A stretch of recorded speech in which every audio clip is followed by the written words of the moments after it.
جب حجاب کا میٹر بالکل گرمایا ہوا تھا، چونکہ یہ مسئلہ کرناٹک سے شروع ہوا تھا، اسی وقت میں کرناٹک میں تقریر کرنے گیا۔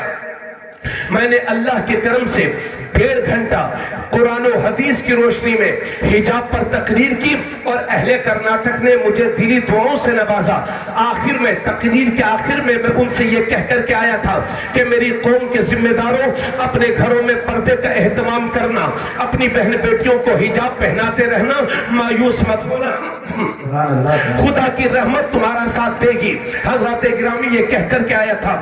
اس سال میں جنوری میں پھر کرناٹک گیا تو میں نے دیکھا کہ وہاں بدھان سبھا الیکشن ہوا، وہاں ستا پریورتن ہوا، حالات بدل چکے ہیں، اور کرناٹک کا جو منتری حجاب کے میٹر میں سب سے زیادہ ناٹک کر رہا تھا، اللہ نے اس الیکشن میں اسے اتنا ذلیل فرما دیا کہ پورے کرناٹک میں منہ دکھانے کے قابل نہیں رہ گیا۔ اور جن اسکولوں کے گیٹ پر لکھا ہوا تھا کہ ہمارے یہاں حجاب والی بچیاں نہیں پڑھ سکتی، ان اسکولوں کے گیٹ پر لکھا ہوا ہے ہمارے یہاں حجاب والی بچیاں پڑھ سکتی ہیں، ہمارے یہاں پردے والی بچیاں پڑھ سکتی ہیں۔ میری قوم، بس یہی تو آپ سے کہہ رہا ہوں کہ مایوس نہ ہو، فکر نہ کرو، یہ پاگل ہے، چھٹ جائیں گے، اسلام کا اجالا صبح و قیامت تک باقی رہے گا۔ میری قوم، تو اپنا راستہ سیدھا کر لے، اگر راستے میں پتھر بھی ہوں گے تو اللہ موم بنا دے گا، کانٹے بھی ہوں گے تو پھول بنا دے گا۔ نعرہ تکبیر، نعرہ تکبیر، نعرہ رسالت، نعرہ رسالت، جشن غوث الورا، جشن غوث الورا، سیرت فاطمہ الزہرا، سیرت فاطمہ الزہرا، سرزمین اکبر خورد، نعرہ تکبیر، نعرہ رسالت۔